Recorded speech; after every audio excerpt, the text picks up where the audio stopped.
ಈ ನಡುವೆ ಜನಾರ್ದನ್ ರೆಡ್ಡಿ ರಾಮುಲು ಮಧ್ಯೆ ಮುನಿಸು ಕೂಡ ಇದೆ. ನಿನ್ನೆ ಇಬ್ಬರು ಕೂಡ ಓಪನ್ ಆಗಿ ಮಾತನಾಡಿಕೊಂಡಿದ್ದಾರೆ. ಬೆಂಬಲಿಗರ ಸಲಹೆ ಪಡೆಯೋದಕ್ಕೆ ಮುಂದಾಗಿದ್ದಾರೆ ಶ್ರೀರಾಮುಲು. ಬಳ್ಳಾರಿಯ ರಾಮುಲು ನಿವಾಸದಲ್ಲಿ ಬೆಂಬಲಿಗರ ಸಭೆಯನ್ನ ಮಾಡ್ತಾ ಇದ್ದಾರೆ.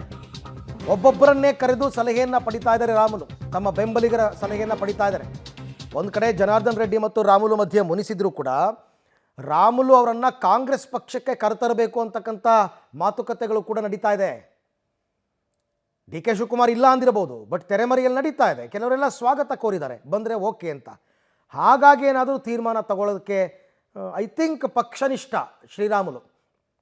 ನಿಜ, ಒಂದು ಸರ್ತಿ ಪಕ್ಷದಿಂದ ಬಂಡೆದ್ದು ಹೋಗಿ ಒಂದು ಪಾರ್ಟಿ ಕಟ್ಟಿ ಎಲ್ಲ ಮಾಡಿದ್ರೂ ಕೂಡ ಈಗ ಆ ಥರದ ನಿರ್ಧಾರಕ್ಕೆ ಬರ್ತಾರಾ ಅಂತಕ್ಕಂಥದ್ದು ಪ್ರಶ್ನೆ.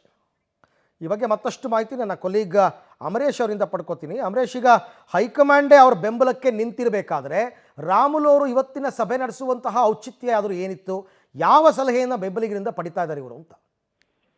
ಅರವಿಂದ್, ಪ್ರಮುಖವಾಗಿ ಕೋರ್ ಕಮಿಟಿ ಸಭೆಯಲ್ಲಿ ಆಗಿರ್ತಕ್ಕಂಥ ಒಂದಿಷ್ಟು ವಿಚಾರಗಳನ್ನ ಸಂಬಂಧಪಟ್ಟಂತೆ ರಾಮುಲು ಅವರು ಮತ್ತು ಅದ್ರ ಜೊತೆಗೆ ಜನಾರ್ದನ್ ರೆಡ್ಡಿ ಅವರು ನೇರ ವಾಗ್ದಾಳಿಯನ್ನ ಮಾಡ್ಕೊಂಡ್ರು. ಅದಾದ ನಂತರದಲ್ಲಿ ಅವರ ಬೆಂಬಲಿಗರು ಕ್ರಮೇಣವಾಗಿ ರಾಮುಲು ಅವ್ರ ಮನೆಗೆ ಬರ್ತಾ ಇದ್ರೆ, ಈ ಸಂದರ್ಭದಲ್ಲಿ ಅಭಿಮಾನಿಗಳು, ಬೆಂಬಲಿಗರು ಮತ್ತು ಕೆಲವೊಂದಿಷ್ಟು ಪ್ರಮುಖ ಅಂದ್ರೆ ಅವ್ರ ಜೊತೆಗಿರ್ತಕ್ಕಂಥ ಪಕ್ಷದ ಪ್ರಮುಖ ಮುಖಂಡರುಗಳಿಗೆ ಅಲ್ಲಿ ಆಗಿರ್ತಕ್ಕಂಥ ಘಟನೆ ನಿಂತ ಅದನ್ನು ಕೂಡ ಎಕ್ಸ್ಪ್ಲೈನ್ ಮಾಡುವಂತ ಕೆಲಸವನ್ನ ರಾಮುಲು ಅವರು ಒಬ್ಬೊಬ್ಬರನಿಗೆ ಕರೆದು ಮಾಡ್ತಾ ಇದ್ದಾರೆ.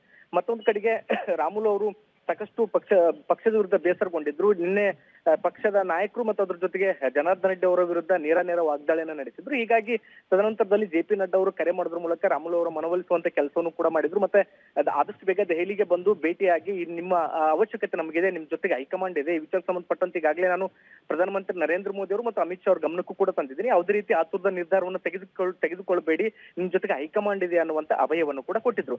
ಮತ್ತೊಂದು ಗಮನಿಸಬೇಕಾಗಿರುವಂತದ್ದು ಅರವಿಂದ್, ಇವತ್ತು ಮಾತನಾಡ್ತಕ್ಕಂಥ ಸಂದರ್ಭದಲ್ಲಿ ಶ್ರೀರಾಮುಲು ಅವರು ಕಾಂಗ್ರೆಸ್ ನಾಯಕರುಗಳ ಕುರಿತಾಗಿ ಒಂದಿಷ್ಟು ಸಾಫ್ಟ್ ಕಾರ್ನರ್ ಅನ್ನ ತೋರಿಸಿದ್ರು. ಅಂದ್ರೆ ಕಾಂಗ್ರೆಸ್ ನಾಯಕರು ಬಹಿರಂಗವಾಗಿ ನನ್ನ ಕರೀತಾ ಇದ್ದಾರೆ, ಅಂದ್ರೆ ರಾಮುಲು ಒಳ್ಳೆಯವರು ಇರೋದಕ್ಕೋಸ್ಕರ ನನ್ನ ಮೇಲೆ ಗೌರವ ಇಟ್ಟು ಕರೀತಾ ಇದ್ದಾರೆ, ಅವ್ರೆಲ್ರಿಗೂ ಕೂಡ ನನ್ನ ಆಭಾರಿಯಾಗಿದ್ದೇನೆ. ಆದ್ರೆ ಪಕ್ಷ ನನ್ನ ತಾಯಿ, ಪಕ್ಷವನ್ನು ಬಿಟ್ಟು ನಾನು ಎಲ್ಲಿಯೂ ಕೂಡ ಕದಲೋದಿಲ್ಲ. ನಾಯಕರು ಇಟ್ಟಂತ ಏನು ನಂಬಿಕೆ ಇದೆ ಅದಕ್ಕೆ ಚ್ಯುತಿ ತರದೇ ಇರುವಂತ ರೀತಿಯಲ್ಲಿ ನಾನು ಇರ್ತೀನಿ ಅನ್ನುವಂತ ಮಾತನ್ನ ಹೇಳಿದ್ರೆ, ಈಗ ಕೆಲವೊಂದು ಕಡೆಗೆ ರಾಮುಲು ಅವರು ಎಲ್ಲಾ ವಿಚಾರಗಳು, ಬೆಳವಣಿಗೆಗಳಿಗೆ ಸಂಬಂಧಪಟ್ಟಂತೆ ಬೆಂಬಲಿಗರು, ಕಾರ್ಯಕರ್ತರು ಮತ್ತು ಮುಖಂಡರುಗಳಿಂದ ಒಂದಿಷ್ಟು ಮಾಹಿತಿ, ಸಲಹೆಗಳನ್ನ ಪಡೆಯುವಂತ ಸಾಧ್ಯತೆ ಇದೆ. ಅದೇ ಕಾರಣಕ್ಕೋಸ್ಕರ ಸಭೆಯನ್ನ ಮಾಡ್ತಾ ಇದ್ದಾರೆ. ರೈಟ್, ಥ್ಯಾಂಕ್ ಯು ಅಮರೇಶ್, ತಮ್ಮೆಲ್ಲ ಮಾಹಿತಿಗಾಗಿ ಧನ್ಯವಾದ.